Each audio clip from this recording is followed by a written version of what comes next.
Hello. Hi Hello. there. We're Good here. evening. Good evening. Nangyari. Magandang gabi po sa kanilang lahat. I guess nandito na tayo, so tuloy-tuloy na natin to. Oo, so ano muna tayo? Bago tayo formally mag-umpisa, ayan. So OBB muna tayo para sa inyong lahat. Okay? So that you know what's happening here tonight. Here we go.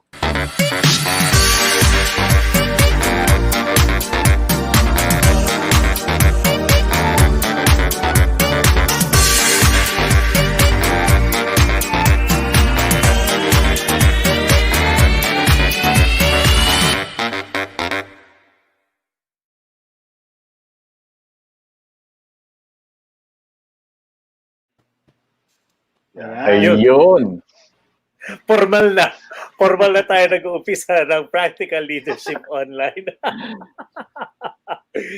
And good evening to everybody, to all 3 million viewers. For now, 3 million viewers that are watching us on Practical Leadership Online. This is, wala po kami last week because everybody got so busy. December 1, mga kapatid! Oh my gosh, 24 days to go to Christmas. Wow. Okay, Yes. yan ang maganda sa episode natin ngayon. Okay, bati muna kayo mga kapatid. Ayan, Sino good evening ka? po sa ating lahat. Ayan. And welcome to our Practical Leadership Online. Ayan. Good evening, everyone. Ano to? Second chance. Buti na lang there's second chance for Take two. everything. So, nakita ko yung mukha ni Direk kanina eh. Oo nagulat ako eh. Wala kasi, anyway, nag-explain no? Wala kasi tayong timer pala dito sa Leadership Online na may music. Oo, so humugot ako sa kabila. Nung lumipat ako dun sa leadership, tumigil yung timer. Labo.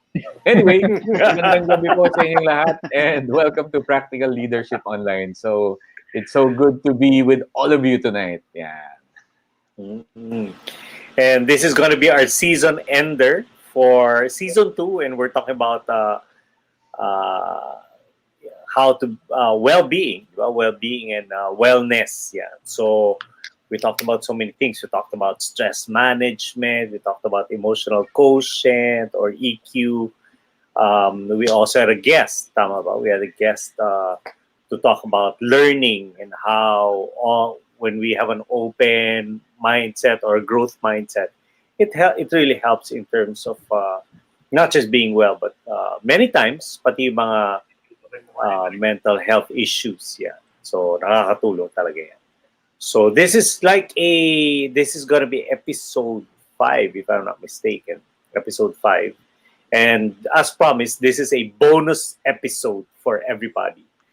Because now, dahil 24 days to go to Christmas na lang, hindi ko alam kung nakakuha na kayo ng 13th month ninyo o mga Christmas bonus ninyo. Pag-uusapan natin ngayong gabi ay WEALTHNESS. WEALTHNESS. Wow. Hello. Coach, nandiyan ka ba?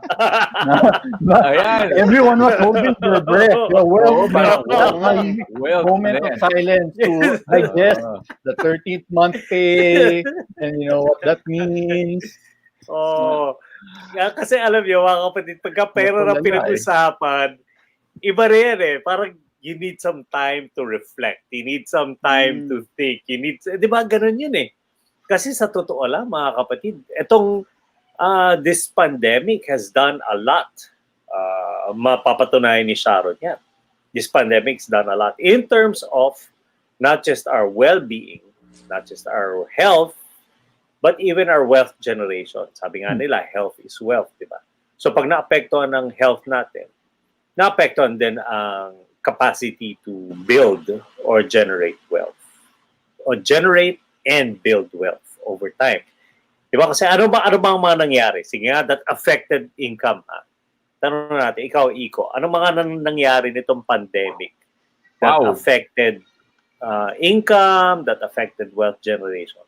Yeah, siguro, Coach, mas malayo pa sa pandemic. Medyo umpisa natin sa January of this year. nung pumutok yung bulkan sa Taal, 'di ba? No, sa Batangas. So yun pa lang nag-umpisa na kasi maraming mga businesses doon yung nagsara, 'di ba? Tapos maraming mga wedding ang na-cancel, maraming mga events ang na-cancel, Right. at maraming nawalan ng kabuhayan sa Batangas dun sa mga areas na naapektuhan ng pagsabog ng bulkan. And that lasted for a while, 'di ba? Hindi naman yun instantly bumalik sila. So doon pa lang parang businesses were affected, work definitely, employment was affected, and a lot of people lost their jobs, at least temporarily, for the first month of the year. And little did we know that there was another blow coming our way. And I think si Tristan yung makakapag-explain po nung next part nung blow na sinasabi ko. Sige, go. Tristan. Actually, pagkatapos ng Matatawa ka. Matatawa ka, Tristan. So, tinatanong ka parati mo yung umpisang tawa. Tapos iniisip ko kung relevant sa karamihan yung sasabihin ko. So, actually, naapektuhan ako dun sa pagkamatay ni Kobe Bryant. So, pagkatapos kasi ng Taal Volcano, that's the next news that happened. Of course, wala namang kinalaman siguro sa kabuhayan ng iba. Baka nga bumenta pa yung mga merchandises ni ng NBA, di ba? But yon, tingin ko pagkatapos doon pa lang ako actually nag-prepare for the pandemic. Yan. At saka si DJ definitely ang makakapag-unpack ng sumunod na mga pangyayari. Actually, bago tayo sumunod, babalik ako sa December eh. Kasi very surreal. Work-related trip. I was in Hong Kong in transit from Sri Lanka. Tapos nakikita ko sa news, may nangyayaring naganap sa China na may fever. Tapos sabi ko, lapit ko, nasa Hong Kong ako, dapat umalis na to. Yung alam mo, parang movie na World War Z, nagmamadali ka na, baka umabot dito sa Hong Kong. And then when we reach Manila, siyempre, chillax pa yung mga tao, Pasko, di ba? Tapos nakikita mo sa China, bawal mag-celebrate ng Chinese New Year. Parang iniisip ko, sa kanila yan, dapat I'll pray for them, mag-ingat kayo dyan sa China. Pero hindi ko talaga naisip na kakalat pala papunta dito. Na before we knew it, by February and March, nandito na rin siya, di ba? Parang nakita natin nag-unfold sa ibang bansa, na-distract tayo dun sa Taal Volcano, at saka bushfires ng Australia, thinking na, no, we're good, we're pretty good here. Tapos nung na-realize natin na palapit na pala siya ng Pilipinas, baka ako lang, may mindset na baka by summertime, wala na to. Siguro mga dalawang buwan. I heard a few people say that it would be next year that things will go back. But in all honesty, parang hindi matanggap ng system ko. What's gonna happen if if this pandemic lasts for one whole year and now we're in December and it's still quarantine? So, grabe. Wow talaga. Until end of the year, no? Until December 31, diba? Coach RD, to add to your question, on my way home from the office, Makati area kasi yung opisina ko na. So naglakad ako pa uwi. Doon talaga nag-hit sa akin even more yung effect nitong pandemic. Kasi there's a coffee shop very near our office, closed na siya. Wala na lahat ng gamit nila sa loob. And then just a few blocks away, there's this Thai resto that we frequent, no? And then same thing, sarado na. Close na sila. So, and it was very surreal for me because parang ngayon lang ulit ako naglakad dun sa area na yun eh. So, to see all of those stores closed, hindi lang tindahan yung nagsara. You know that there are a lot of people na naapektuhan ng pagsasara na yun. So, definitely wala. Na-imagine ko, ano kayang itsura ng Pasko nila, itong mga tao. Yeah, that's true. And when it's interesting, a little trivia lang kasi 'di ba may restaurant tayo sa BGC, sa The Keg. So, meron na si Coach Bernard hindi pa pumupunta ron. Parati kong iniimbita. Pero hindi pa siya pumupunta ron. Kahit sabihin niyang grabe na magkita-kita na tayo. Oo. Para makita mo naman, makita-kita tayong mga gwapo na face-to-face. Kasama ka na rin doon, Coach B, di ba? Dayo ka naman. Anyway, yung first case in COVID case in BGC was from Deloitte. Yung Deloitte, yung mga that's a law firm. Yung mga tao doon, they would frequent keg. Every day nandun yung mga yun. Kaya nung nabalitaan namin yon, binalita sa amin, oy, may isa sa amin na nag-test ng positive. So they stopped going. The whole, lahat ng mga regulars namin from that company, they stopped going. But now they're back. You know what I mean? Balik na sila. Yung mga dating regulars, they're back now. Now that everything is medyo okay na lahat, kahit papano, they're now back. They dine there, they hold small gatherings there. So, grabe ang nangyari nitong pandemic. Nung March, nagsara kami. I remember that distinctly. March 15, nagsara kami. Kasi Sunday yun eh. Sarado kami dati pag Sunday. So, tinanggal namin lahat and all, lahat ng mga pagkain. Itinanggal namin, inuwi namin. Tapos yung iba binigay namin sa staff. Kasi nga, mabubulok yun dun eh. Little did we know that 2 days after, or the following day, nag-declare na si Presidente ng ECQ. And the following day, it was implemented. So March 17 yun. March 17, in-implement na yung ECQ. And all throughout ECQ, hanggang ngayon, makikita natin na maraming nangyari. Di ba? Nagkaroon ng work from home. So ibang tao nawala ng trabaho. So, yun, apektado income. Nawala ng trabaho. Number 2, ano pa ba? Nag-cost cutting. Di ba? So yung dati mong trabaho, nabawasan. And so therefore, pag binawasan yung trabaho mo, syempre, bawas din yung sweldo mo. Hindi ka naman pwedeng bayaran ng 100% for 70% of work that you're doing. Diba? So, and, companies really had to take a hit. Most especially, ang malaking tinamaan dyan talaga is F&B, food and beverage. Kasi, they're really closed until now. Some, they close some branches and then focus on the strong branches. Others that have 1 or 2 branches lang, or like us, isa lang ang branch namin.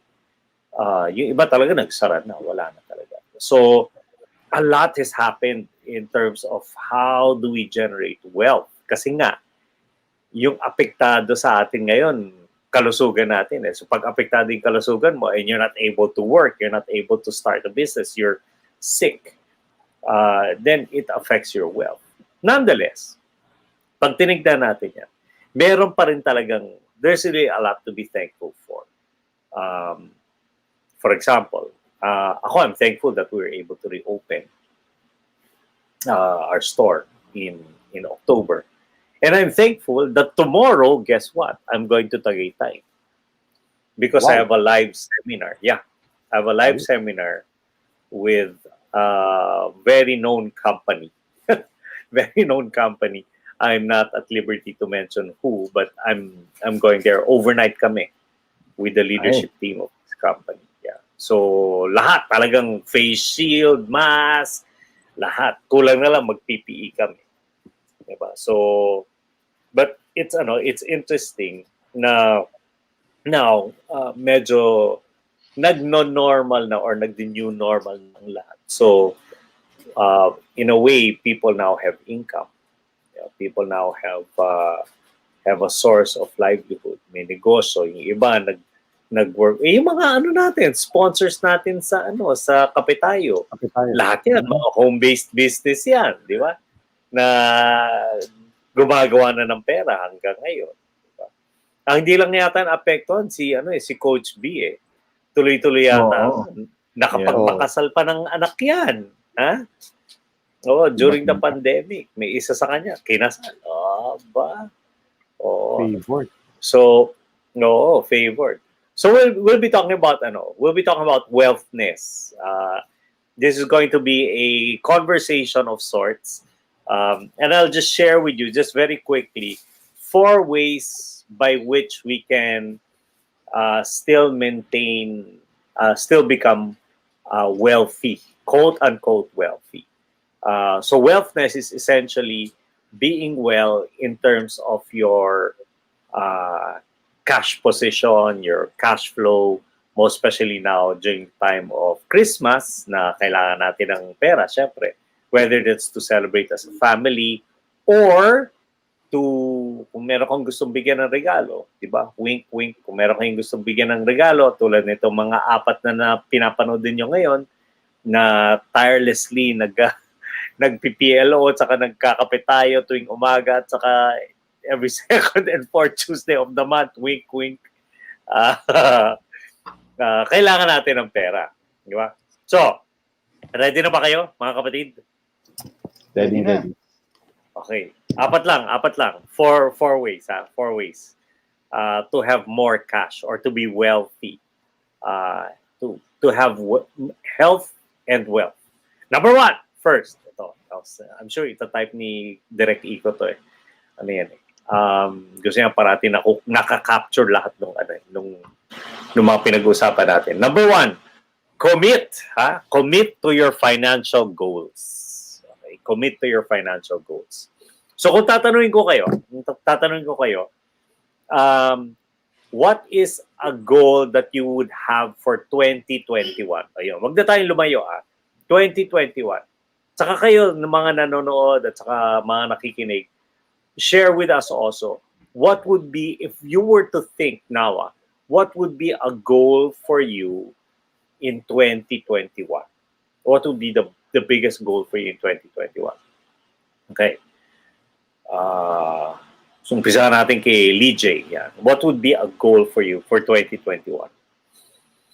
Well, itong 2020 kasi, ang pinaka-weird, no? Nagkaroon tayo ng wealth reduction. I mean, lahat naman siguro kahit paano naka-experience nun. Yung kita, yung whether negosyo or sahod, bumaba. Pero in terms of comfort, the Lord, and I don't want to sound churchy, but this is just for real. The Lord was able to provide in other ways and means kasi. So parang may gustong i-prove si God talaga na, alam mo, pag tinanggal to ng mundo sa'yo, pwede ko idagdag to sa'yo sa ibang pamamaraan. So example na lang, yung garahe namin na hindi naayos ng ilang taon na, napaayos ngayon. Yung sala na hindi napapipinturahan, napapinturahan. May mga bagay talaga na hindi kami ma-explain. Tapos mga items na out of nowhere, may nagbigay lang, may nag-iwan. Hindi naman tayo humihingi, di ba? And so every time, we would, offer back to God, whether time, finances, and all that. It seems like I could not, as a family, we could not outgive God this year for some reason. Yes, we felt the crunch. We had to do our budget, kasi initially, syempre, lumiit eh. So, mas konti yung bili, mas ano. Pero hindi mo napapansin so for next year, naumpisahan na ngayon eh. Really relying on that grace of God to be able to provide through so many different means and also to be generous at the same time. Ang hirap kasi tumulong ngayon. Pero nung na-feel talaga ng buong pamilya na inaalagaan tayo ng Panginoon, you wanna give back eh. So we were actually able to bless other people in so many different kinds of, we'll bake some goodies and all that, give it to friends, ninongs, yung mga ganon. Parang habang pumapasok yung biyaya, ikaw naman, you just can't keep this to yourself. So, support local business. We, instead of eating out to Sansan, we ate out. So, I think more of that for next year, that as the Lord provides for us, we continue to really share the blessing. Wow, galing. So, it's to give more, basically. Diba? Now that you've seen that you cannot outgive God, a goal could be to increase your giving, to increase your generosity, di ba? Kasi sa totoo lang. And that's a good goal, because kung titingnan mo, lahat ng mga successful na tao, grabe rin mamigay ang mga yan. I mean, you talk about Bill Gates, you talk about Oprah, and these are the old ones. Pero yung mga bago, the new rich, the nouveau rich, who have a cause or a purpose in mind. Mark Zuckerberg, di ba? I mean, the more you give, it's a principle kasi that God has ordained from the start na kahit ano pang paniniwala mo, kahit mo naniniwala ka sa Panginoon, kahit naniniwala ka sa ibang, you have a different belief system, a different faith, it is a principle or a law that was set in motion by God Himself, that no matter who you are or what your belief system is, if you give, it will always come back to you. ano ba yan? Press down, ano ba? Good measure. Press down, Shaken, taken together, running Ooh, over, running over, yung pa, naku, overflowing. maapaw pa, di ba? So to increase in giving, that's a good goal. Ano pa? Sino pa? Oli J, piliin mo. Who's the next? Sino susunod? Kay direct naman. Ayan, direct. Okay. Ayan. Sige, pero bago ako sumagot, meron tayong gustong basahing answer from one of our viewers, si Dwayne. Sabi niya, ang goal daw niya, financial goal niya for 2021 is buy an agricultural land and establish my second business. Wow. Ayan. Very good. Yun. And syempre, we also Interesting. agricultural land. Ano yun, ano? Parang, it sounds May like balak maging farmer. it sounds like a huge dream, pero why not? Yes. Diba? Ayan, good evening din kay Noel and kay Juan from Cebu. Tama ako, di ba? Juan is from Cebu. Yes, and that's then, right. Yeah, sabi ni Noel, Coach, I agree on giving more. Yan. Yeah. Ano parang copy-paste yung sagot ko, Coach? Kasi in the same breath, no, this year, simula na nag-umpisa yung pandemic, nakakagulat lang yung mga blessings na dumarating. And you know how that makes you feel, di ba? Pag yung magsa-sense memory ka, yung pakiramdam na ikaw yung nasa receiving end, di ba? Nakaka-encourage siya, parang wow, you feel loved and cared for and para ka nakatanggap ng himala. So, sort of, no? So, kasi out of the blue, bigla may darating, parang hindi kami nagutom or nagkulang, purihin ng Diyos. No? I'm really grateful to God for that. So, it's the same thing.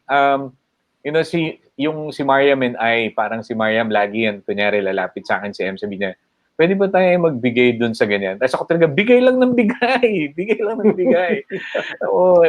My sister says this, si Amor, sabi niya, mas masarap yung nasa giving end ka.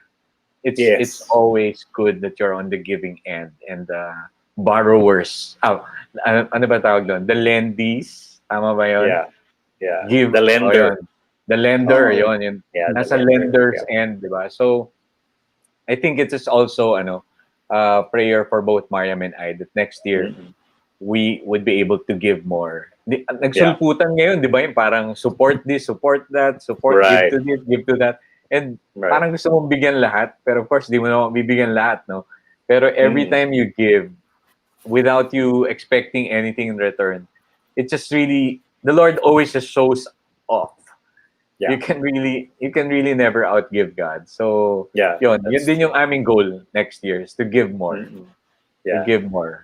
Yeah. Okay, good. At saka, especially now, no, direct na, like just the most recent typhoon. Alam mo, di ba? Everybody started, raising funds just to help out our yung mga kapwa natin. Yung mga kapatid natin sa Tugigaraw, sa Cagayan Valley, lahat ng naapektuhan.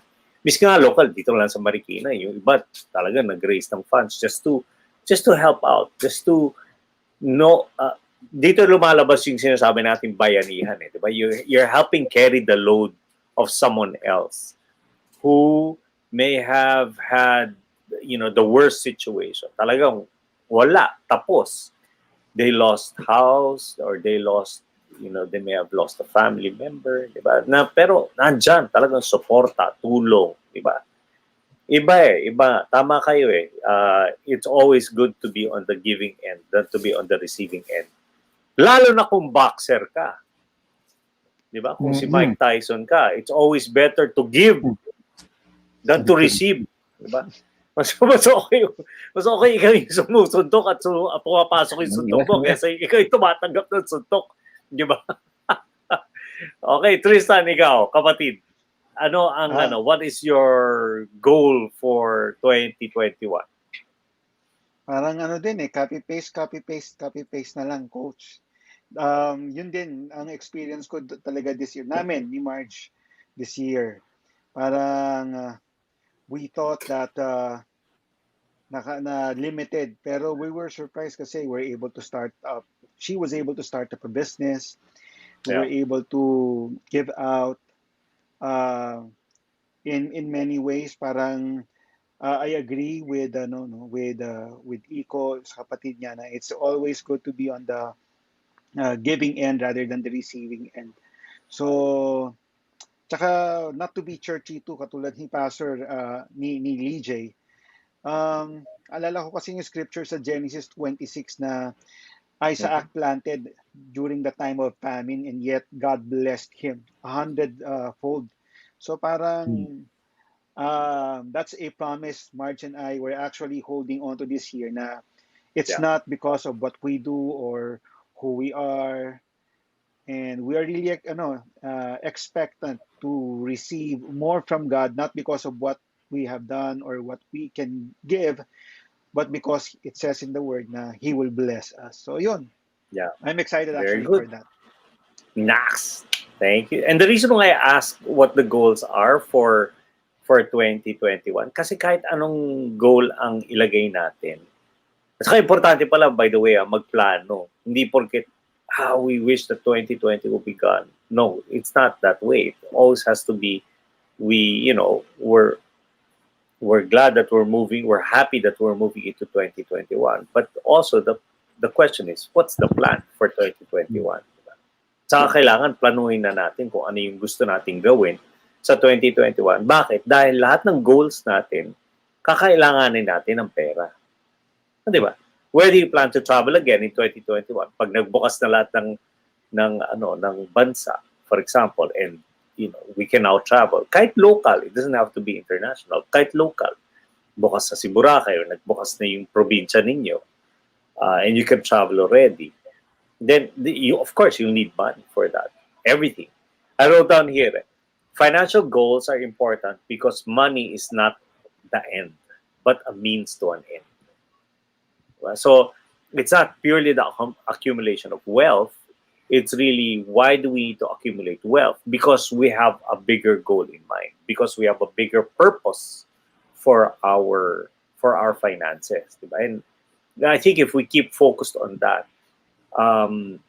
the money follows. Sabi nga nila, I think it's si Gene Manawis was telling me, speak the vision, provision will come. Every time you speak the vision, provision will come. As long as you believe that this is what you're set out to do for 2021, then provision will follow. Sabi ko, I wrote here also, with predetermined goals, our money is put to good use. The following are some worthwhile goals. Yung iba, walang utang, pero dahil ng pandemya, nagka-utang. Just take my case, for example. Before the pandemic, we were debt-free because, business was doing well. Nagkaroon ng pandemic, nagka-utang ka bigla because you have to pay back rent, you have to pay this, you have to pay that, you have to pay your suppliers and all.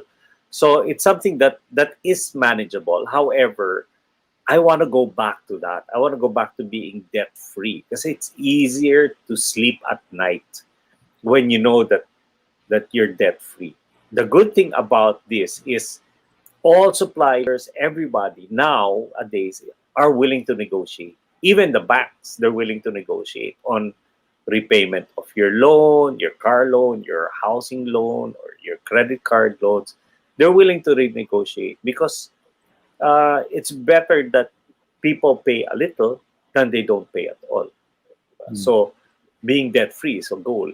I wrote here also education. Your education, further education, whether for yourself or for your children.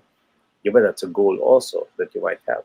Or buying your dream house. Pwede pa rin naman tayo managinip eh.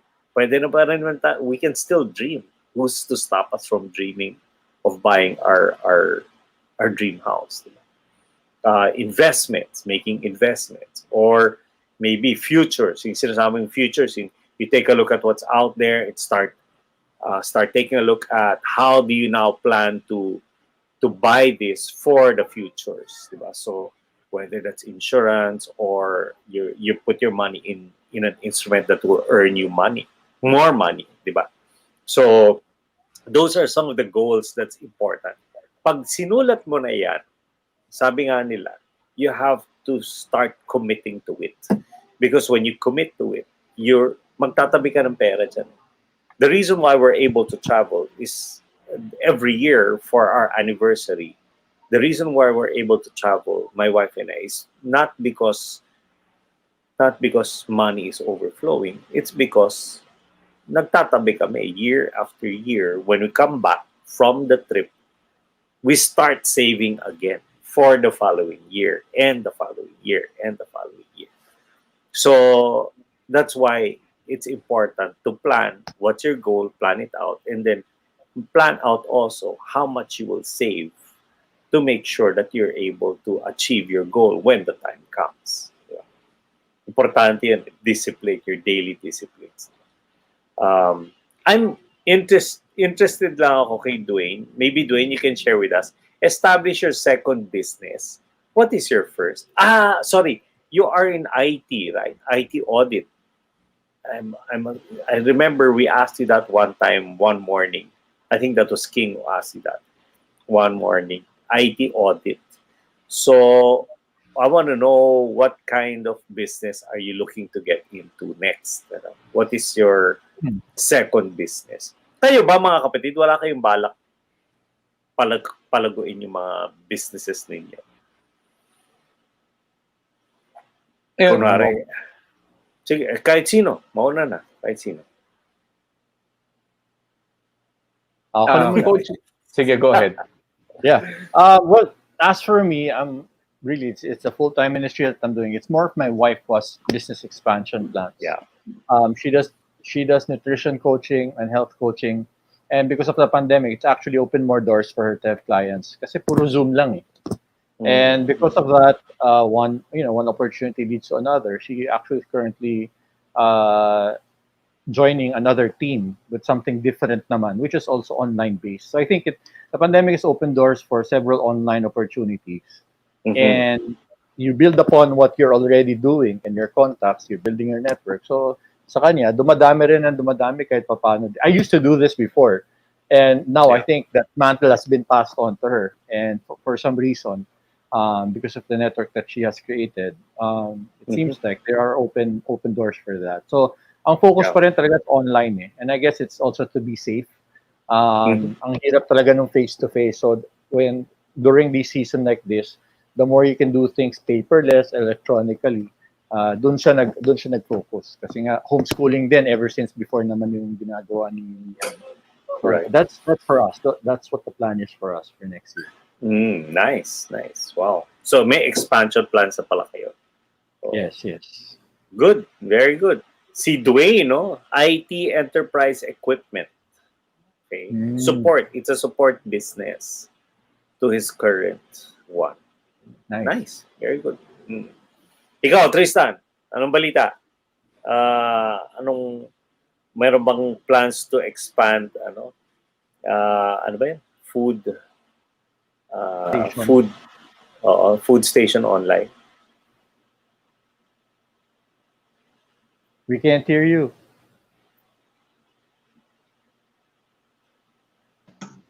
Ayan. Yeah. May plans naman to expand yan. So yun yung business din ng wife ko, si March. So she is thinking on how to do that. For now, nasa exploration stage siya. So where she is learning about business, studying about it, so marketing and all. Hopefully down the line by next year, she'll be able to expand it some more. Yeah. And maybe she's also thinking of another service na gusto niyang i-offer eh. So, pinag-aaralan din niya yun. Wow, nice. Very good. Yung service is related to her being a lawyer. Yes. Binanggit ko sa kanya actually yung legal consultancy. So, So, yun. Mukhang interested siya doon.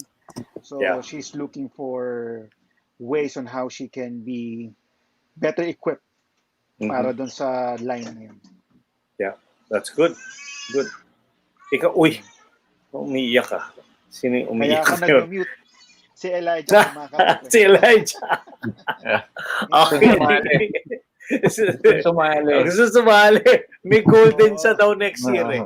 may goal din sa next year eh. Kayo, Iko, paano yung Oil MG? May expansion plans ba tayo doon?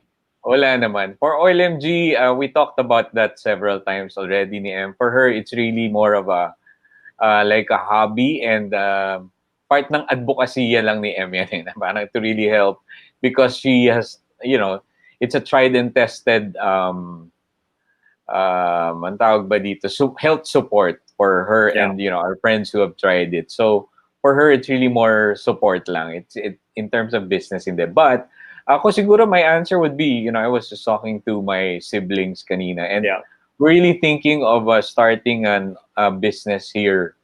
As in, hindi talaga ako business person eh. But, my other sister, is. So, we're trying to look for means na we could have an online business here to support also my mom's ministry naman. So, yun yung inaaral namin ngayon kung anong magandang online business. Right. And if you guys need any help with, business or starting a business or restarting a business, a career, you can always drop us a comment or a line or a message that, we may not have the answers ourselves, the 4 of us or the 5 of us, including King, but we do know people who are well versed in business, finance, and everything, accounting, even legal matters.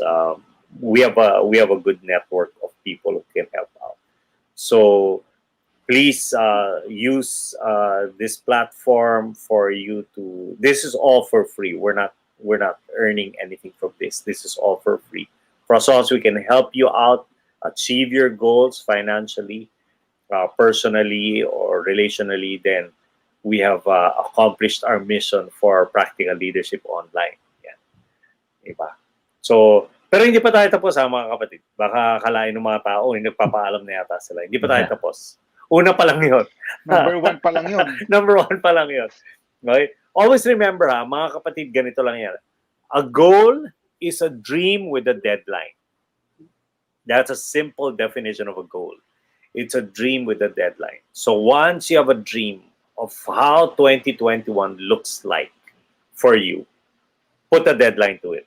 When do you want to achieve that? Do you want to achieve that in the first quarter, second quarter, third quarter, fourth quarter? More specific, if there's a month, then go do that. So in KEG, for example, we're already in talks for expanding.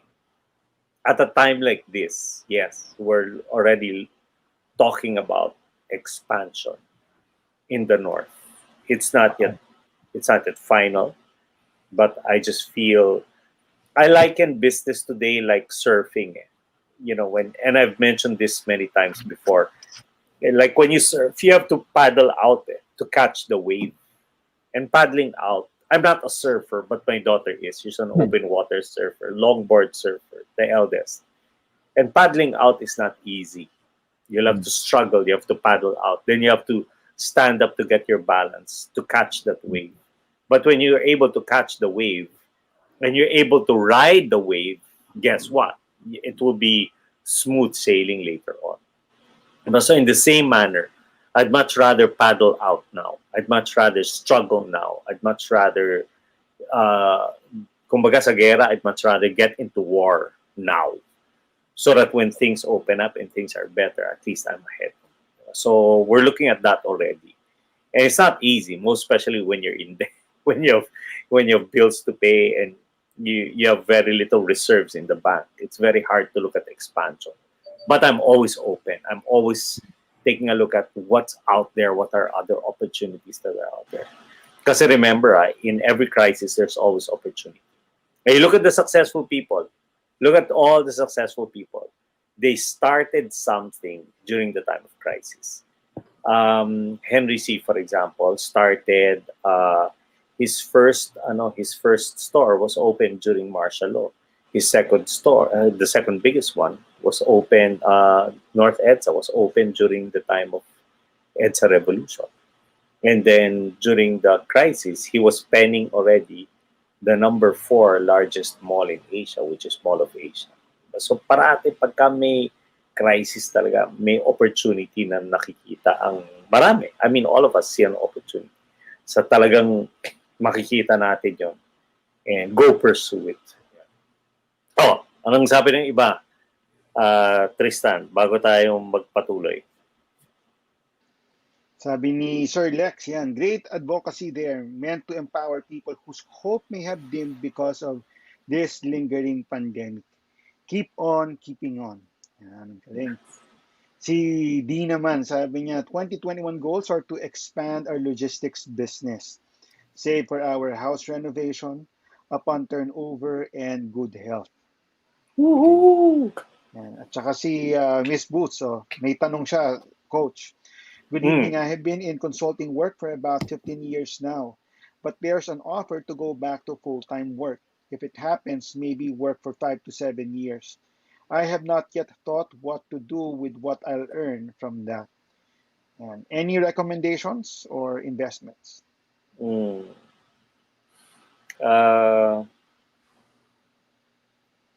Ako, I don't know, but for me, I've learned not to do things because of money, not to get into a project or not to get into business, all because of the money, because I needed money. But I feel that if I get into business or I look for a job or jobs being offered to me, I also have to ask myself, why? What's my purpose? Why do I do what I do? And I found out that if I've done things because of the money that is attached to it, it doesn't go far. And I'm just speaking from my experience. It doesn't go far. It is not sustainable. But if I do things because of purpose, if I do things because I believe in what I'm doing, the money may not be there at the start, but eventually it outweighs the kind of work that you do, all because you believe in what you do. I think that's important when you consider something. Believe ka ba sa ginagawa mo? Believe ka ba sa kumpanyang nag-aalok sa'yo? Do you believe what they believe? Do you subscribe to their purpose? Because if you do, then by all means, go. I'm sure you're going to be blessed there. And you're going to be a blessing to that organization. In terms of investment, and of course, my fellow leaders can answer also. In terms of investment, start small. Start with yung sa bank, yung just the small investments in the bank. UITF, yeah. Just start with that, and then start growing it. I know a financial investor of a big bank. He's been doing it for 20 years. Sabi niya, pare, ganito. Other people's money makes other people's money grow. Magaling na siya, 20 years in this bank. Kilalang bangko. As in, pag sinabi yung pangalan niya, kilala namin yan. Galing yan. He's been doing that for years. So he had advised me in terms of investments.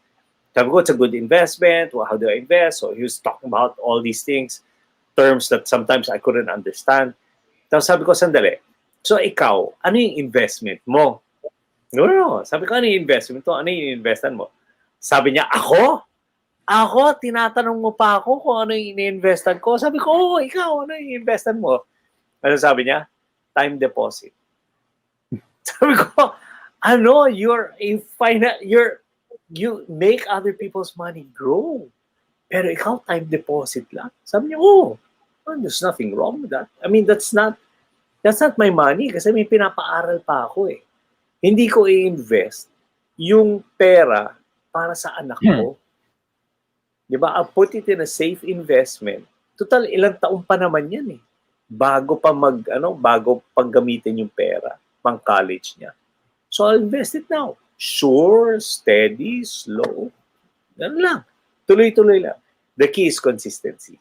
Yeah. The key is consistency. 2 C's yan. 2 C's. Consistency, and invest and contentment. Yeah. Consistency and contentment. In other words, if you have a goal for your investment, when you reach that goal, kunwari, you want your money to grow 20%. Oh, pag umabot na ng 20%, pag naging 20% na yung laki ng pera mo, kahit tumataas pa yung ininvestan mong fund, nagpa-promise pa siya ng another 5%, nagpa-promise pa siya another 3%, tigil mo na. Why? Sabi niya, because if you're not content, I've seen this many times, if greed happens, then that's the beginning of the fall. Kasi you always wanted to go for that extra percent. Before you know it, bumagsak na yung investment. Then you've lost more than what you've gained. So 2 C's, consistency, invest and stay invested. Number 2 is contentment. Be content with the kind of investment that you wanted to grow. Yeah. Okay. So, dami na, sandali hindi pa tayo tapos. Number 1 pa lang yun. Number 1 pa lang. Kasi sina Boots at saka sina Lex kung ano bang pinagsabi Si D, isa pa yan. May renovation pang nalalaman. Si Sedfree pa.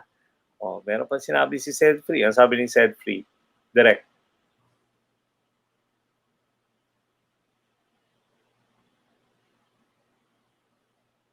Ang sabi niya, direct. Sabi ni Sedfree, I agree with Sir RD. If money is motivation, failure is inevitable. Pursue purpose and you will never fail. Ayan.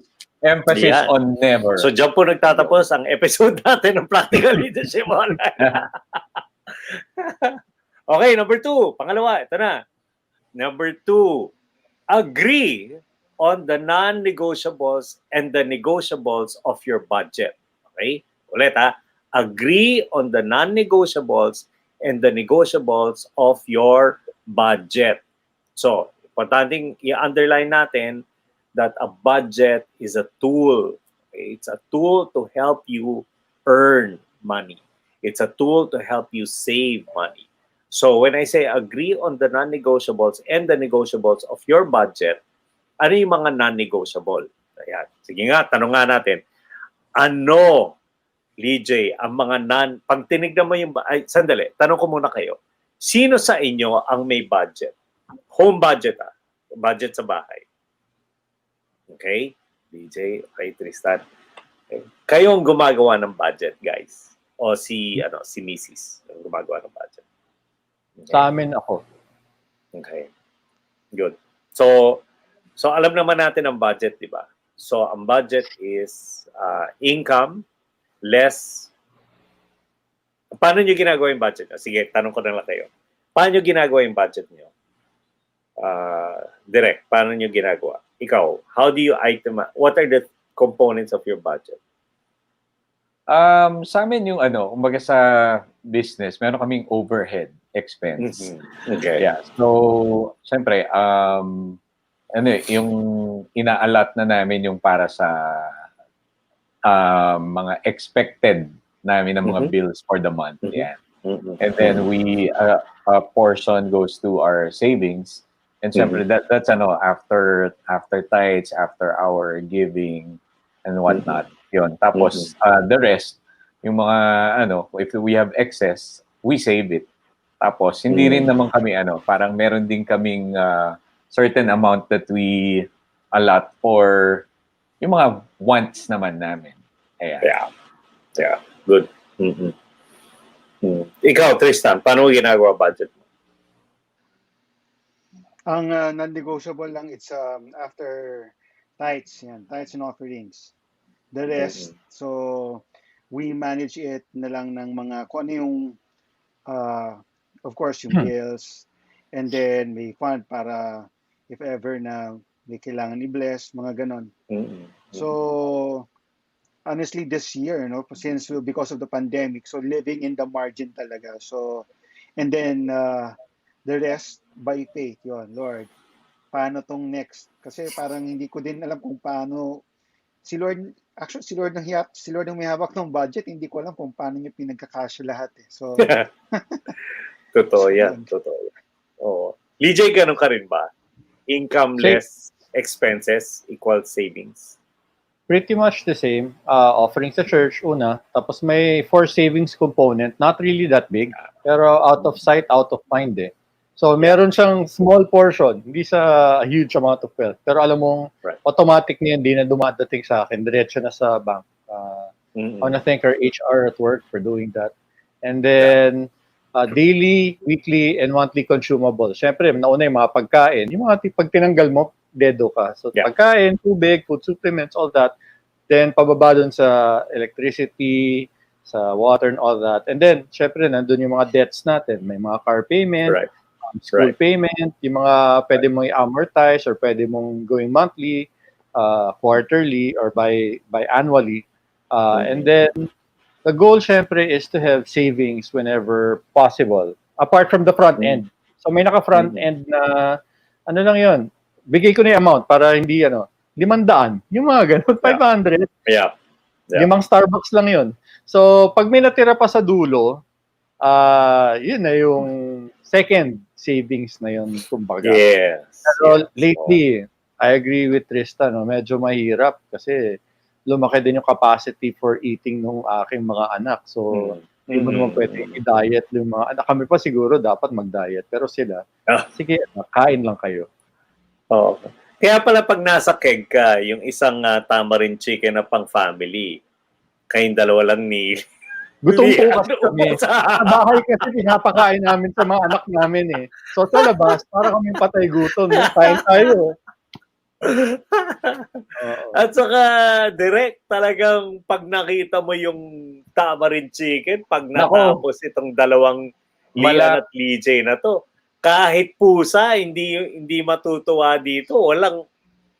Kulang na lang yung buto. Alam mo, dahil dyan kailangan masubukan na namin yung tamarind chicken na yan talaga. Yan na. Oo. Malapit na. Malapit na. Nagpaplano na. Family size na i-order nyo sa umpisa pa lang. Sasabihin ko sa inyo. Kaya nyo ubusin yan. Si Mariam pa. Tip. Yan yung katandem ng aking misis sa pagkain ng manok. So alam pa rin ang capacity ng misis mo. Tapos malapit lang yung Starbucks. So pwede tayo magpabili ng ng peppermint mocha. Peppermint mocha. Mira. Kakatanong niya lang sa akin kagabi niyan eh. Sabi niya, may peppermint mocha na ba? Sabi ko, yes, meron na. Meron na. Hi! Yeah. Hi, Em. Hi daw, love. So, gusto ko yung sinabi ni D eh. Sabi ni D, non-negotiable sa budget ko ay food sa bahay. Yes, of course. So, talaga. Non-negotiable talaga yan. So, but when you take a look at the budget, kasi dati, ang budget, income, less expenses equals savings, di ba? Or earnings, or kung may savings ka, may savings ka. Kung wala naman, kung talagang kapos-kapos, wala ka, net loss ka. Di ba? May utang ka pa. Or break even, wala ka, zero sum. So okay lang yun kung zero sum, or mas maganda kung may savings ka. However, the budget now is different. The budget is constructed like income, less savings. So magtatabi ka muna para sa sarili mo. Tatabi ka muna para sa kinabukasan ninyo, ni Mrs. or ng pamilya. Di ba? You set aside some money for yourself. And then, of course, apart from the tithe and all, di ba? You set aside money for yourself. Kung meron ka pang component ng giving, o di mag-set aside ka pa ng giving, bukod sa tithe, meron ka pang giving, di ba? Or benevolence fund. And then the rest now becomes your expense. So income less savings equals expenses. So if you think about it, out of 100% of your budget or your annual or your monthly income, you're probably living off maybe 80 to 70% only of your actual income. Yung take home mo, Kasi kailangan, importante magtabi ka na para sa sarili mo. So that's the same way with time also. Sa pagdating sa time, whether that's your day, your week, your month, set aside time for yourself. Kasi there's nothing wrong naman. There's nothing selfish with it's not even saying rewarding yourself. There's nothing wrong with investing in yourself first. Because you have to. Parang ganito lang yan eh. Pag bumabiyahe tayo, di ba, tapos sakay tayo ng aeroplano, pagka yung briefing, di ba, pag yung mask, you remember that, yung oxygen, ano sinasabi nila? When you're with a child, put your mask on first and then you put it on your child. Diba? Bakit hindi inuuna yung bata? Bakit ikaw kailangang mauna? Kasi the parent is the one who's capable of supporting or giving life, quote-unquote, to a child in a time of crisis or in a time where the plane crashes or does a crash landing. Kailangan safe muna yung parent bago niya matulungan yung bata. In the same way, in your budget, set aside time for set aside money also for yourself. Kasi you have to keep yourself nga healthy. You have to keep yourself well. You have to keep yourself in good physical condition, mental condition. Kailangan maayos tayo para ma-lead natin yung bahay natin to the right in the right manner, no? So, income less savings equals expenses. Yun ngayon yung budget.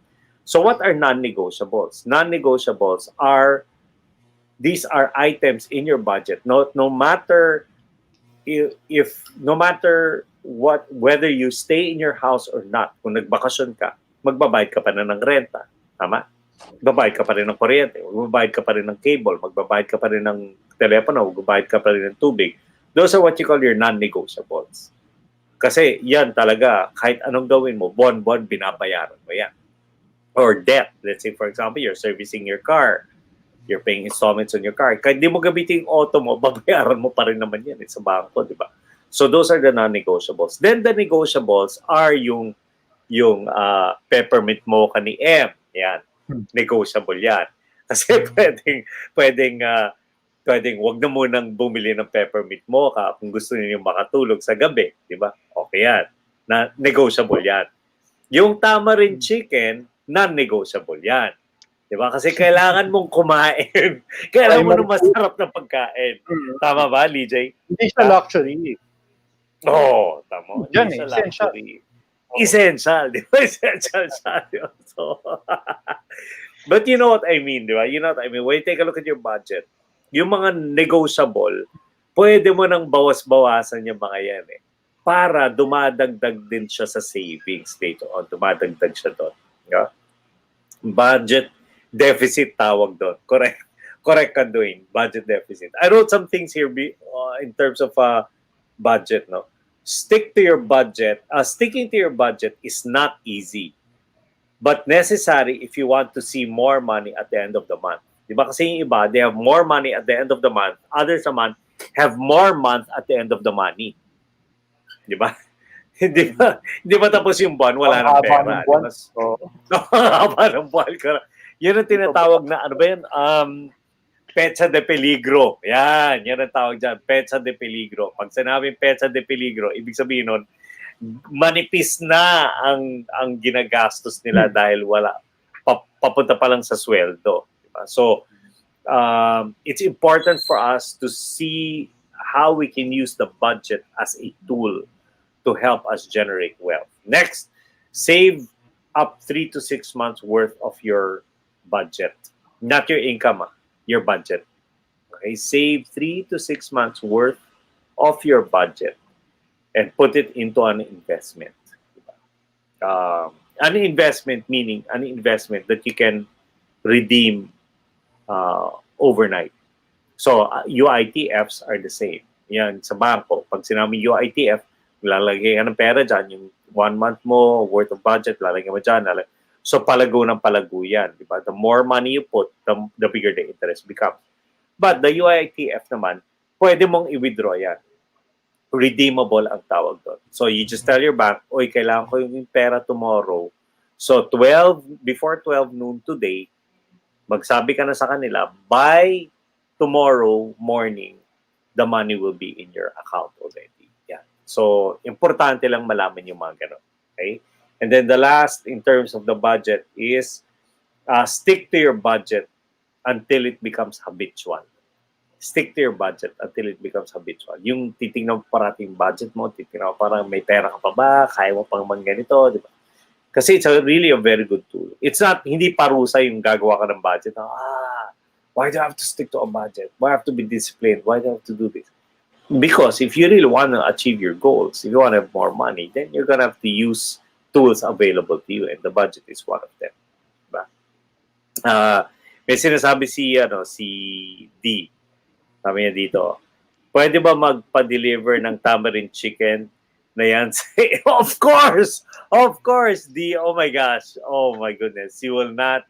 We can deliver tamarind chicken. We can deliver lechon belly. We can deliver wine. Diba? For JRS, we can deliver wine.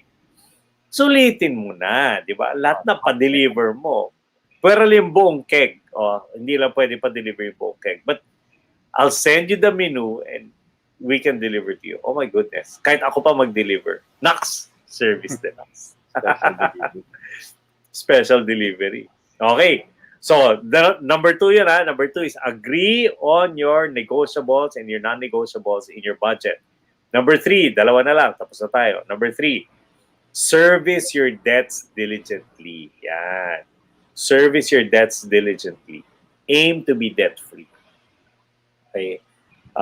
Though that's one goal that you might have, it's always nice to know that when you sell something, diba? When you sell like your car, for example, you don't sell it because the bank is running after your car. Or when you sell your house, dahil hindi ka na nakakabayad, hindi ka na nakakabayad, kaya mo binibenta. Maganda yung bayad mo, tapos ka. Diba? So when you sell it, all the proceeds go to you. That's the first thing I do. When I do due diligence to buy a company, like when I bought Keg, yun ang unang-una namin tinignan. May utang ba to? May ganito ba to? Does it have liabilities? What are the outstanding liabilities of this?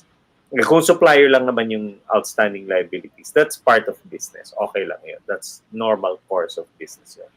Pero kung may malaking utang dahil like expand or like ganito, may bank loan, then, I am very careful with that. Kasi, ang hirap Yung sinasabi ni Iko kanina, that the borrower is always a slave to the lender. Yan, totoo yan. Nasa Biblia yan. The borrower is always a slave to the lender. So you want to be able to service your debts diligently. And when I say diligently, it means that pay what you can. Now, kung yung kunwari yung credit cards, yung whatever they come out as an offer, tapos yun ang kaya mong bayaran, then go do pay that. Diba? If you have a credit card and you're paying the minimum, that's how they're gonna earn. So, importante yung titingnan natin kung ano yung pagkakautangan natin. Kaya ba nagkaroon na kayo ng utang ever since? Yes, no? Yes. Kotse. Yes. No, okay. But you, DJ, di ba you had a business before going to Dominican? That had a big debt. Yeah, no. Ang hirap na, no? Pagka ganon. I know how it is to be a slave. Same here. Same here. Underfunded po yung check-in nyo. Oh my gosh. Sakit, ano? Oo, mabigat yun no? Hindi ka makatulog. Alam mo na Correct. Hindi ka makakatulog. Alam mo na, kinabukasan, tatawagan ka So, oo. Kayo ba, Tristan, Iko, you've not, I mean, not that I want you to experience it, but you haven't experienced being in major financial debt. Siguro yung dati kasi may cafeteria kami, coach So may business partners ako. So, ROI lang. So nag-break even lang pagkatapos and then help out the employees. And then yun na, tinapos na namin para hindi magkautang. Yes. So, okay. Siguro ako coach nung nasa Guam kami ni M kasi 'di ba Guam is US So laging sinasabi sa amin na parang importante na meron kaming utang. Parang to 'di ba it's important for you to have credit history. Diba? So, yun, kami, every parang there were 1 or 2 letters that came to me from banks offering $10,000 loan or whatever, yung mga ganon. So parang ako, mindset ko was, okay, so importante meron tayong loan dito. So sige, kumuha kami ng isang loan, and then of course we bought a car, and then I also bought a car here during that time. So nagkaroon ako ng mga loans sa Guam. Pero ano naman, eventually, of course, ilang taon mo siyang binuno, bayaran. Tapos, I remember we also went to New York one time, no? And syempre, doon ang Broadway place, tapos may credit card ka. Tapos kami parang, ano ba, game? Kasi minsan lang tayo nandito. So, sige, swipe tayo. Swipe na swipe. So, ayun, swipe ng swipe. Ayun. So, ilang taon din naming binayaran yung kakaswipe na yun. Di ba? So, enjoy ka one time, tapos taggutom ka ng mga ilang taon. Just to make sure. Yan ang YOLO. YOLO. Correct. YOLO. So, walang regret sa experience, pero may learnings. Learnings na kumbaga, we need to be prudent then next time about these things. So, yun po. Yun yung experience ko sa loan. Yeah, and I think the biggest kind of debt is really credit card, no? Kasi they give you the plastic almost for free. Di ba? So, grabe yun eh. And many years ago, when we were just newly married, oh my gosh, talagang yun yung naging trap. Kasi namesake ako ng dad ko eh. So, and kliyente niya si BPI. So, interestingly enough, when I got married, they gave me a credit card. Because namesake ako ng dad ko. They knew, so your son got married pala. Let's gift him with a credit card. Binigyan ako ng credit card. Siyempre, hindi ko naman alam kung paano, di ba? I didn't know back then. Akala ko that was extra cash. Yeah. Now I've learned that if you don't have that cash in the bank, you have no right to use that card. So you use it only for emergencies. Yeah. Okay. And for many years after that, after we cut our credit cards, we would travel with cash talaga. Every time we travel, whether locally or abroad, we'd have cash with us. Yeah. We don't use credit cards. Kailangan mo sa hotel yun eh. Di ba? Or when you book a flight, you need credit cards. Talagang hirap kami dati to book. Pero I remember one time I went to the States. I spoke in a conference. That's 2011.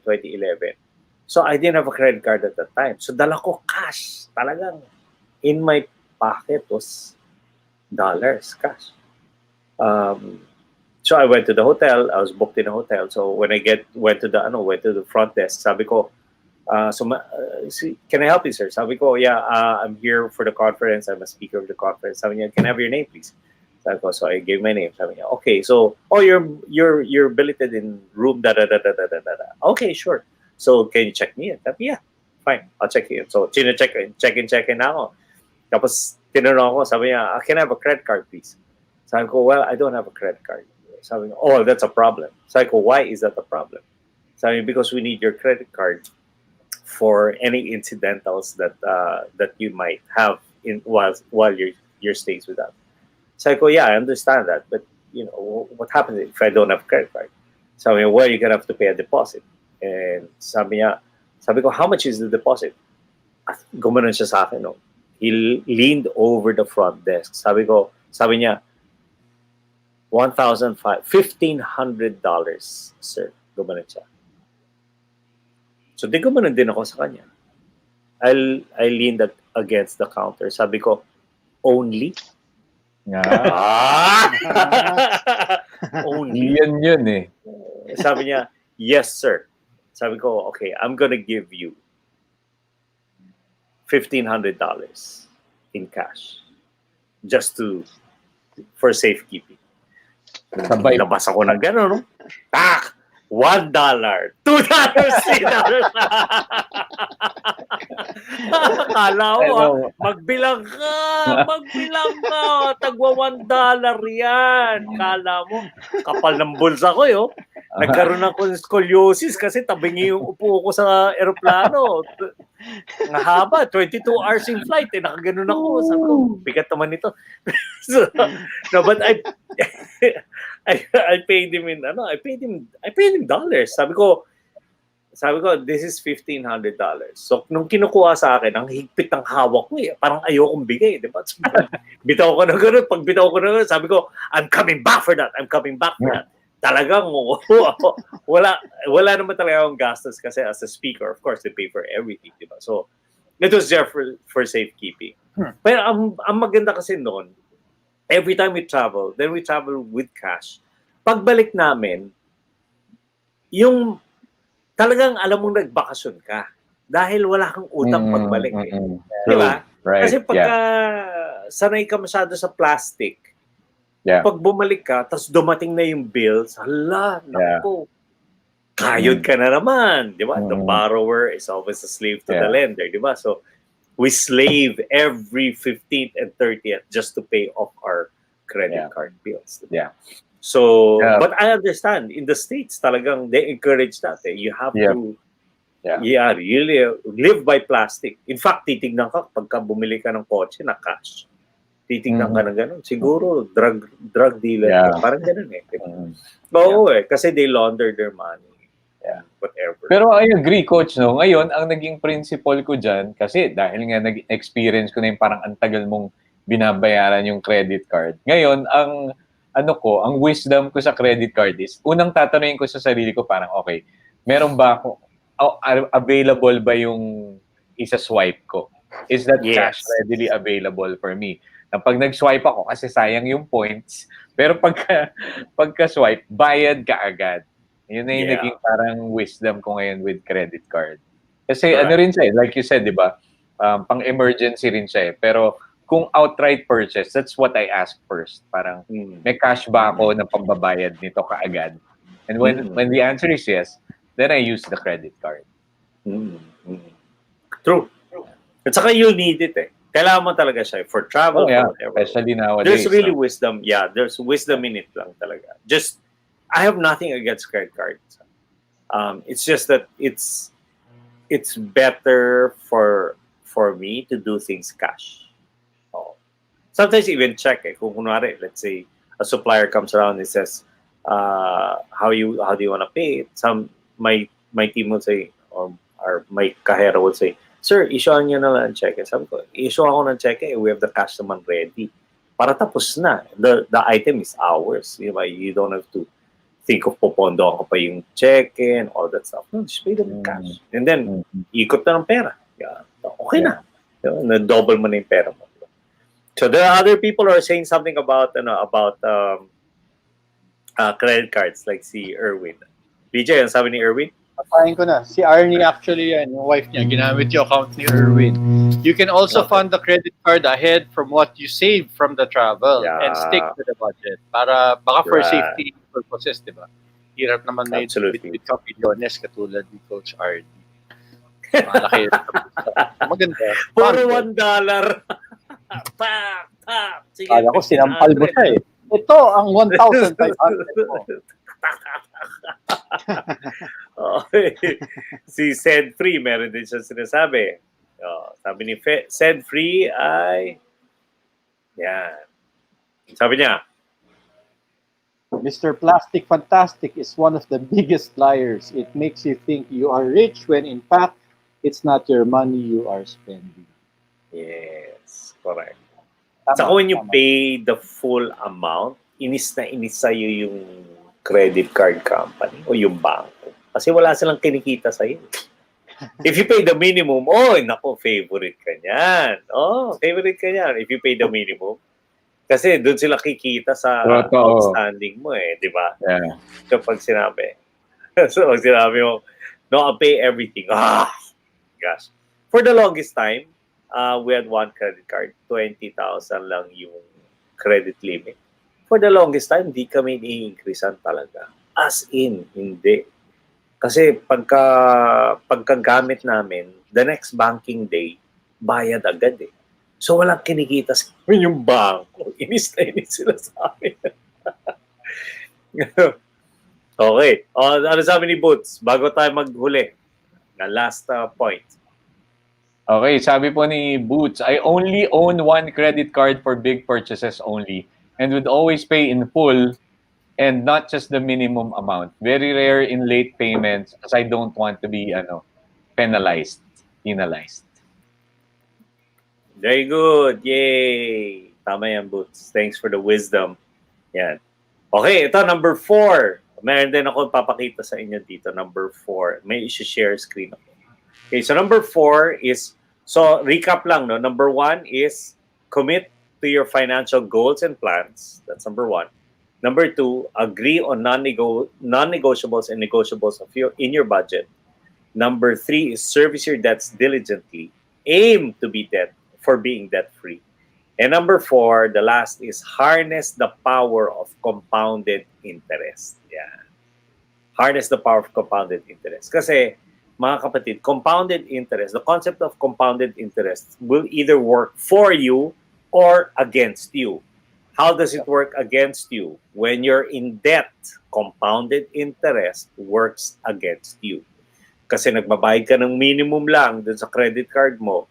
Pag pinatawan ka na ng interest on the remaining balance, the next billing statement, mas mataas na yung babayaran.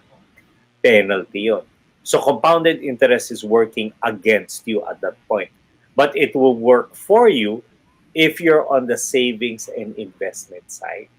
Pag wala kang utang, meron kang pera na tinatabi at nilalagay mo sa savings o nilalagay mo sa investment, compounded interest works for you. So it's important for us to take a look at this point, it's important for us to take a look at what are ways by which we can invest or where can we invest our money. Now, save up for yourself first. There's nothing wrong with that. Number 2, the power of compounded interest working for you or against you. I think important also to note here is invest and stay invested. Yeah, kasi invest and stay invested. And there are many forms of investment. There's UITF, there's stocks, there's mutual funds. Many are, I guess it depends on your appetite for risk. I consider buying businesses as an investment. And that's just me. I don't subscribe, or I will not say that everybody subscribes and buys a business. No. But for me, I just think that getting into business or buying a business is an investment for me because I dictate how much I will earn. Sa stocks kasi, saka UITF, mutual funds, it's dependent on the company's performance. Kunwari, you invest in Apple or you invest in Mega World or you invest in what else pa ba can you invest in? Or you invest in telcos. Jollibee. Yeah. No, Jollibee, you invest in those. Or McDonald's, you invest in those. Importanteng malaman natin na depende sa performance nila yung kikitain mo. Whereas kung negosyo mo yan, kung bumili ka ng negosyo, it's up to you how to make that business and how to make that investment perform. Now, again, that is just me. I know that there are many schools of thought. They're going to say, no, business is not an investment, whatever it is. But for me, I believe that a business is an investment. That's why now we're on the expansion mode because that's my business and I want to make it grow. And I determine how much I can make it grow. Yeah. So, let me just share with you guys very quickly, some things to consider when it comes to savings and investment. Okay, can I share screen directly? Yes, sir. Yes, po. Go ahead. Ayan, share ko lang to ha. Here we go. So, some things to consider. Savings and investment at specific ages. So, tignan na lang ninyo yung age range kung saan kayo kabilang. Ha? And these are some things to consider lang. And this was a study a while back. So if you are between, Coach, pwede mo i-full screen. sorry, full screen. Presentation. Play the presentation. For me, it's full screen na. In fact, I can't see anyone. Can you play the presentation? There. I'm playing it. You're not seeing anything. We can see the entire we can see the entire PowerPoint, but Okay. not the presentation. Hindi nag-play yung Is that presentation. is that how you played it talaga? Ayun, can Yeah. you? Okay. Okay, sorry. Sige. So, We can see meaning it I naman. can't... you can see it. Okay, sige. And then I'll go back and forth naman eh. So, I'll stop share after this. So, if you're between 20 to 30 years old, like me, if you're between these ages of 20 to 30 years old like me, this Okay. is a good time or a good year. These are good years to establish credits, diba? To establish your credit, to open a bank account, purchase health and life insurance, set aside 10% of your income in savings, and of course, get into church contributions. Start early. Diba? When you talk about this year, 20 to 30, ito na yung year ng, my first and my second daughter are in this age range. My eldest is 27, my second is 23.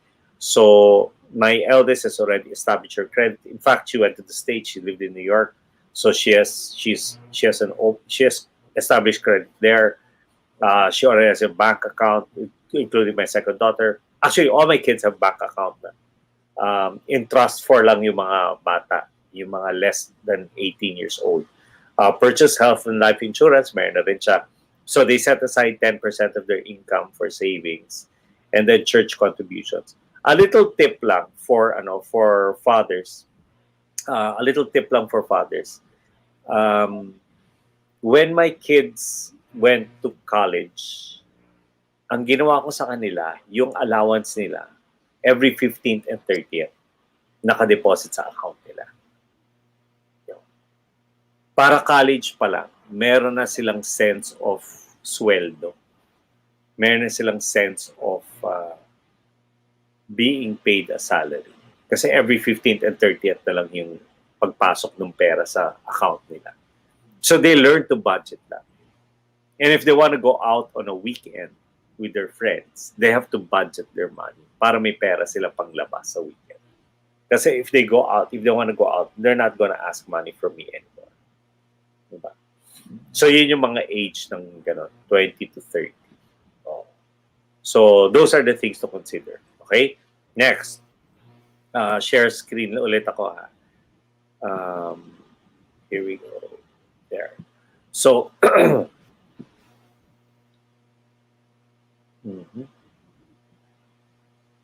there. Oops. Sorry. Not this. There. Savings and investment. So if you're between 30 to 40 years old, siguro kayo to, no? Sino ba dito sa ating apat ang 30 to 40 years old? Yung mga kuya ko dito. Kami lahat yan, kami. Okay. Okay. Kasi sa 20 to 30 lang ako eh. Diba? So, mga kuya, ito sana ang titignan ninyo. Purchase a primary residence. 30 to 40, purchase a primary residence. So, that doesn't mean a house. It could mean a condo unit. Diba? May inuhulog ka na kayo, may binabayaran na tayo. Diba? Review net worth and analyze cash flow. Review your net worth. Analyze cash flow. Establish children's education fund. Review life insurance. May mga insurance na ba kayo, mga kapatid? Yes, no, maybe. Thinking about it? Kayo? Tristan? Meron? DJ, meron? Direct, meron? Okay. Review life insurance. Open a fund for emergencies. Accumulate a reserve to start a business. Yan. Invest discretionary income. Yan yung sobra. Yan. Invest your discretionary income. And then budget and reorganize finances. Kasi from 20 to 30, iba ang itsura ng budget mo dahil malamang ikaw pa lang yan unless you get married late 20s, pushing 30s. But normally nowadays, 30 to 40, dyan pala nag-aasawahan na yung mga tao. So, o yung mga couples that when they get married between 30 to 40. Later age siya kasi nung time ko, pag 25, di ka pa nag-aasawa, medyo huli na eh. Diba? But now, 30 onwards is the new marrying age. So, this is time to budget and reorganize your finances kasi mag-iiba yung itsura ng budget mo. Once you get married, once you have a family, mag-iiba na ulit yan. Okay? So, yes, go ahead. Pa-click nung next slide. Hindi ko na screenshot eh. Sorry. 20 to 30 So, lang yung nakita namin. 20 to 30 lang nakita ninyo. Okay, so let's share Parang this. nagkama. Ito, 30 to 40. You don't see this? 20 to 30 pa rin. I-click coach yung ano. Wait, let's see. Yan. Yan. Okay. If I share screen, will you see this now? Can you Yep. see this? Nasa 30 to 40 ngayon, coach. Yeah, this is the one that I was talking about. Okay, yeah. Yeah, okay. So, screenshot mo na, Tristan. Okay. Yan, Ito ba yung nagawa hindi ko mo na. na screenshot? Okay, good. So, remember this, 30 to 40 years, purchase of primary residence. In fact, this is the one yung sinasabi ng marami yung sa Microworld. So, for investment, yan. Okay. Hindi mo talaga titiran siya, pero at least you have something that you can have rented out or you can flip it. I mean, when you say flip, you buy it at a certain amount and then many months after, tumaas na yung presyo niya, benta mo na. Yeah. So you flip. That's what you call flipping. Or i-decorate mo na, interior mo na, tapos you can sell it at a higher price. Yeah, that's what you call flipping. So primary residence. So ibig sabihin ng pag primary residence, meron ka pang secondary, tertiary, 4th, 5th, 6th residence. So, okay, next. Just tell me if you can see this. Can you see this? 40 to 50? Not yet. Not yet. Okay. So, yeah. Kita niyo ito? Yan. Yes, Okay. coach. Yeah. So, let's click this. There. Kita? Yes po. All right. Here we go. So, 40 to 50 years naman, take stock of your assets. Take stock of your assets, meaning, tingnan mo na kung ano yung napundar mo. Let's say your primary residence is your asset. If you're a guy and you invest in watches, yeah, that's asset din yan. Kasi jewelry mo yan. Either you can resell it, depends on the brand. You can resell it or pass it on to your children later on. Part of your assets. Si Mrs., kung meron siyang jewelry, that's part of your assets. Or if you have other properties, that's also part of your assets. Plan for income to increase and expenses to decrease. Okay, so then invest in a vacation home or income property.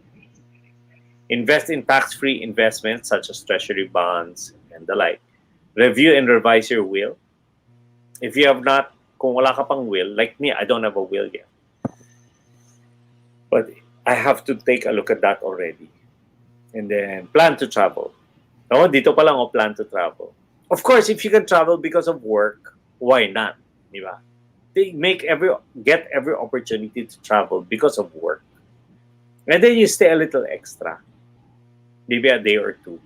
Just to go around. Diba? If it's for work, kasi minsan, pagka work, you're so busy with what you need to do, accomplish within X number of days na hindi mo na-enjoy yung lugar. So you might want to take an extra day on your own na yun, on your own tab na yun. Meaning you pay for that extra night in the hotel maybe, or if you have a relative in the country or the town that you're visiting, you stay with them. And then you just enjoy the place. Kasi yung return ticket mo, bayad na naman yun. So you just need to take a look at your pocket money and your accommodations for that extra day or two. Okay? So plan to travel. Okay. So, next, any questions here? Walang tanong? Walang nagko-comment sa mga kasama natin na nanonood at nakikinig? Baka nagsi-screenshot din sila. Okay. Here, can you see this? 50 to 65 years? Not yet. Okay. Wala. So, let's do this. Yeah, there. Okay. So, 50 to 65 years. Yan. Ito yung, actually, nandito na ako. I'm 52. So, look for weak spots in your retirement plan. Now, retirement plan, pag negosyante ka, katulad ko, wala kaming retirement benefit because we're not paid.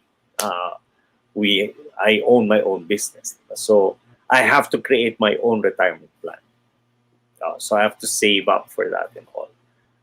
But if you work with a company and you've been there, you take a look at your retirement plan already from the company. Ask HR about it. Check with Social Security on your benefits, sell some assets, and reinvest for future income.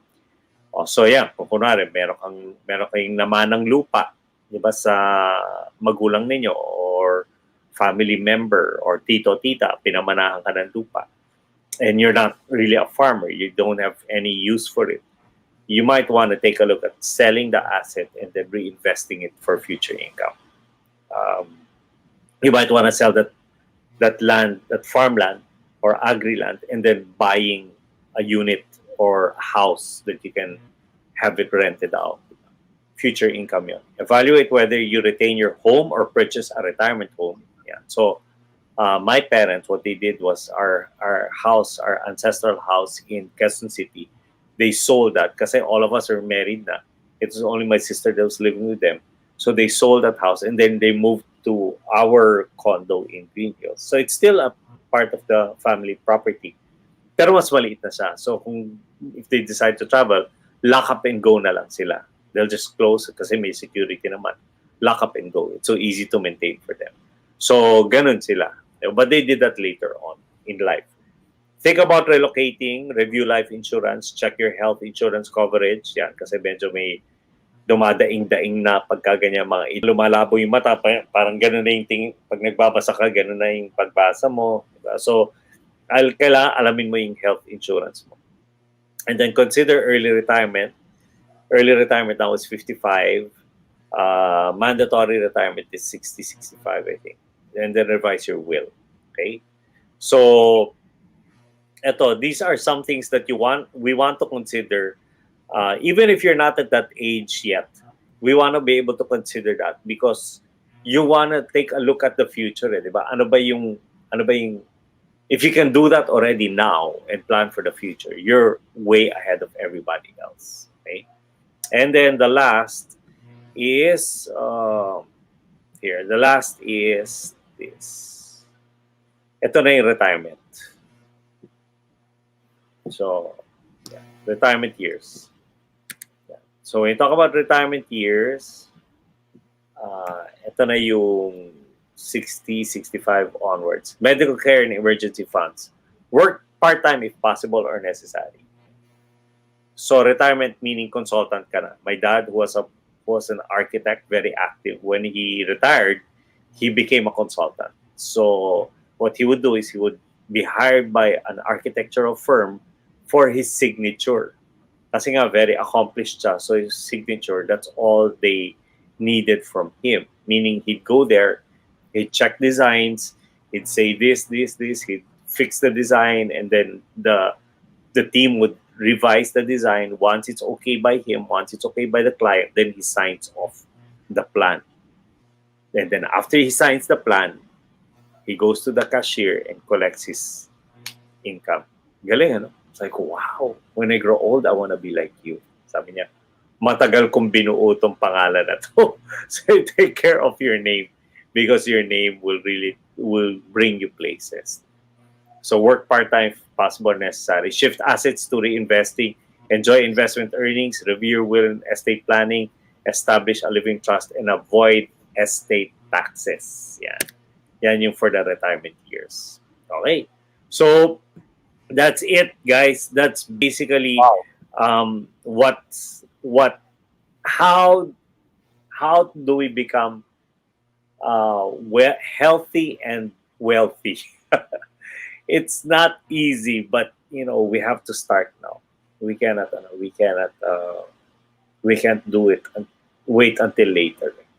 Maybe I'll end with this. There was a guy who used to work in a factory many years ago. There was a guy who used to work in a factory, and um, as normal course of business, the factory had to shut down. So the factory shut down, and he was laid off from work. This was many years ago, and he came home to his wife, and he broke the bad news to his wife, and he said, "I have some bad news to tell you." And she said, "What's the bad news?" And he said, "The factory is closed, and so therefore, I'm laid off from work. I don't have work starting tomorrow." Sabi ng wife, "That's great. That's perfect." Gumanon yung wife. Siyempre yung guy parang, "What? What do you mean that's perfect? What do you mean that's great? Didn't you hear me? I lost my job." Sabi niya, "The factory is closed. I lost my job. This is the only thing I know to do. Work in the factory." Sabi ng wife, "Yeah, that's the only thing you know to do. But is that the only thing that you live for?" Sabi niya, "Wow. I didn't think about it that way."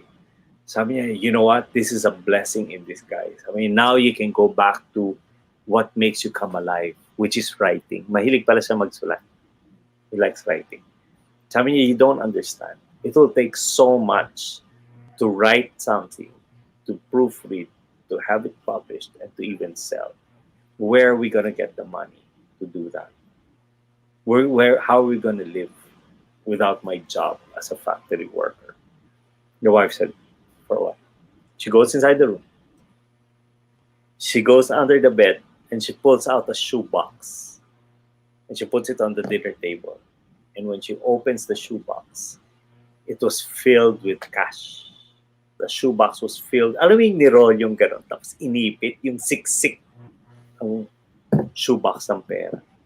Sabi niya, "Where did you get all this money? Did you rob a bank? Where did you get all this money? Did you steal this money?" Sabi niya, "No. Every time you would give me money for the home, I would set aside some money for such a time as this, where you could go back to that which made you come alive, which is writing."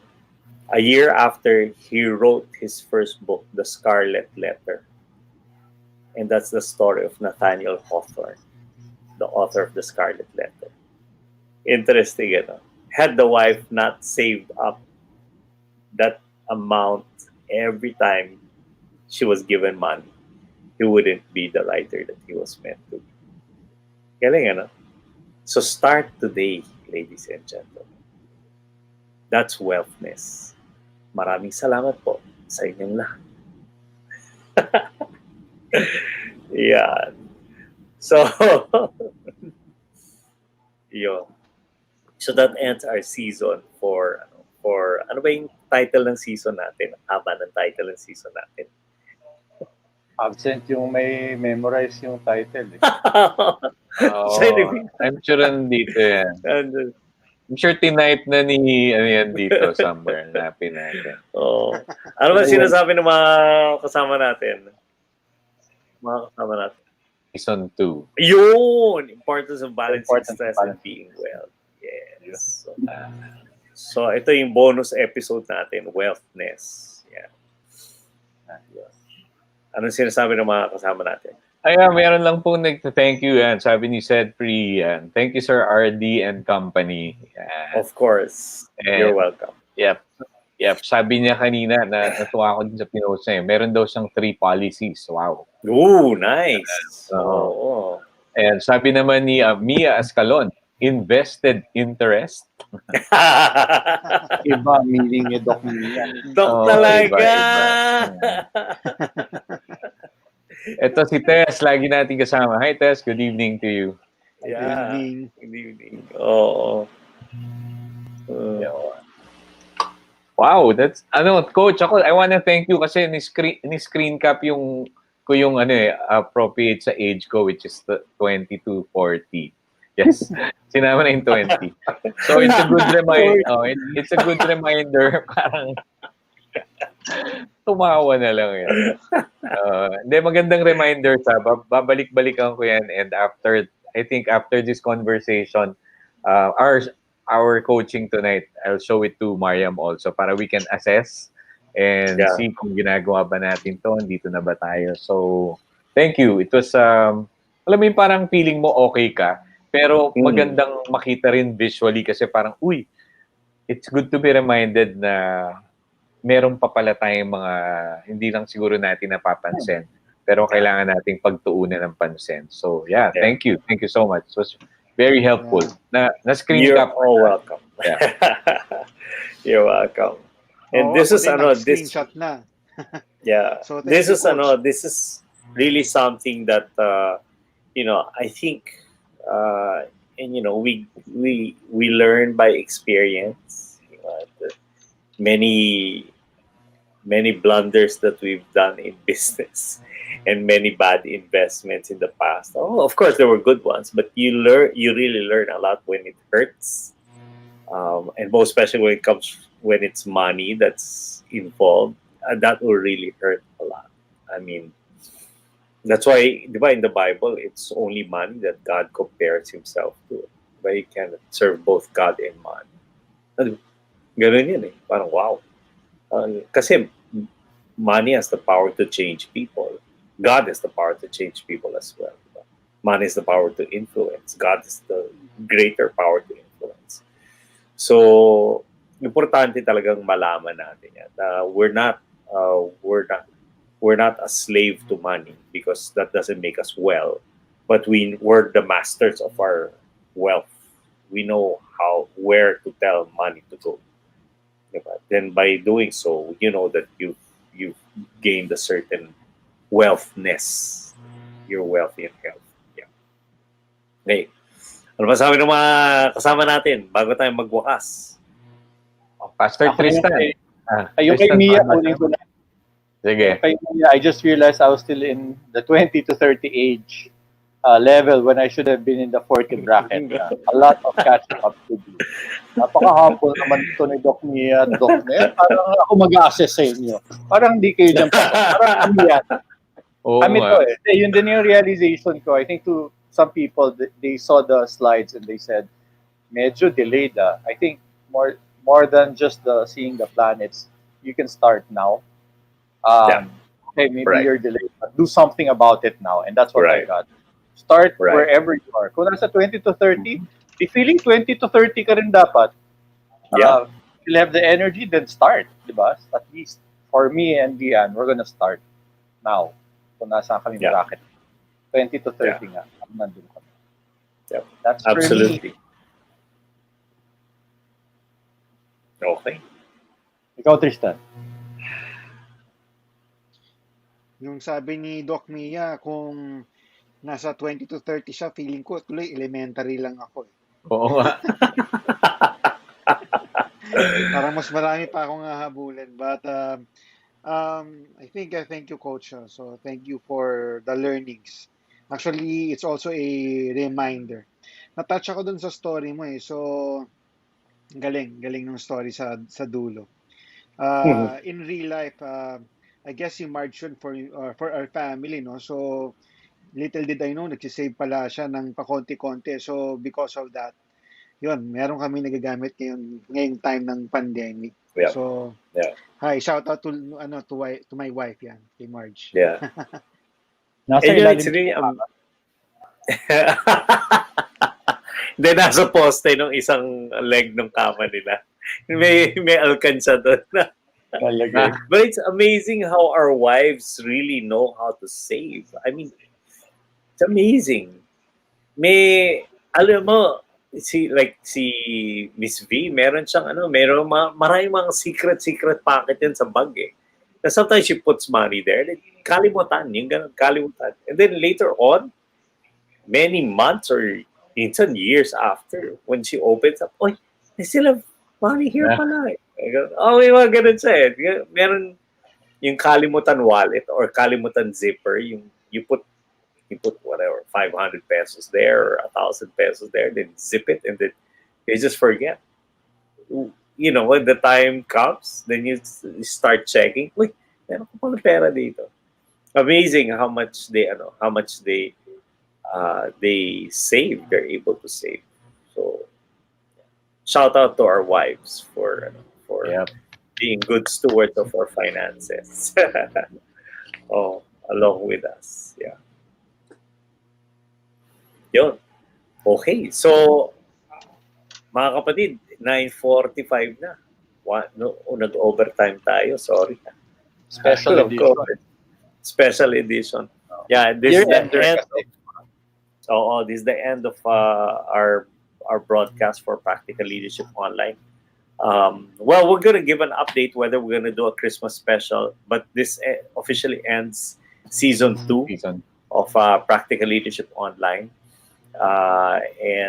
Pero si Kapoy tayo, tuloy-tuloy pa rin po yan until maybe middle of December.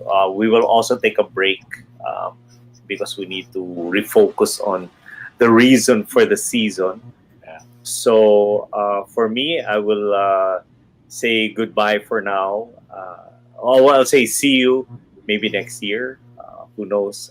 But stay tuned. We'll start popping up some stuff on our page, on our Practical Leadership Online page, for either Christmas special or maybe a New Year special to usher in 2021.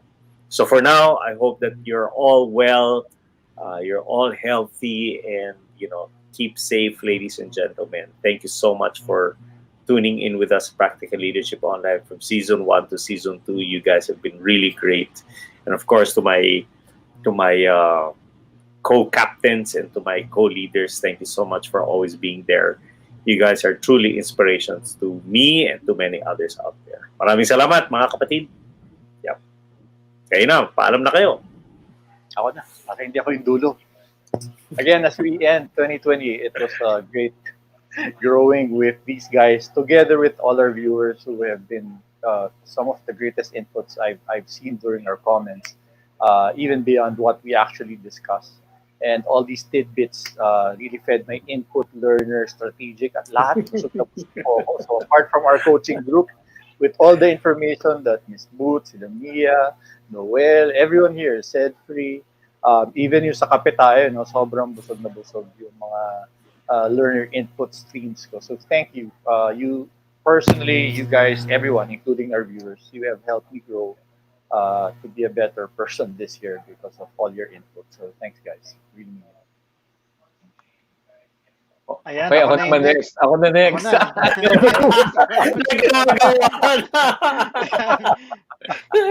Thank you guys for joining. Daya. Ikaw na direct yan. So, Buti hindi ka nag-lag. salamat for journeying with us for the past 2 seasons. So, alam kong madami kayong natutunan, at dahil marami rin kaming natutunan, so we still hope to see you in Kape Tayo and next year hopefully sa ating Practical Leadership Online. So that's it. Yan. Sa'yo, Direk. Yun, ako rin. I just want to say that yung Practical Leadership Online and Kape Tayo, isa to sa mga pinakamagandang regalo na nangyari sa atin ngayong pandemic, no? So I really just want to thank everybody, lahat ng viewers natin, kasi masarap yung may kakwentuhan talaga. May kausap ka na nagpa-process ng thoughts mo, nagpa-process ng mga topics. It's enriching. So please know that etong mga kasama ko dito, itong mga sila Coach and the rest of my brothers here, you have enriched my 2020. And to all of our viewers, same thing. You have enriched this, kumbaga, seemingly hindi masyado ideal 2020, but you actually made it better. So thank you so much, everybody. And good night. See you again next season, and see you tomorrow for Kape Tayo. Good night, everybody. Night. Bye.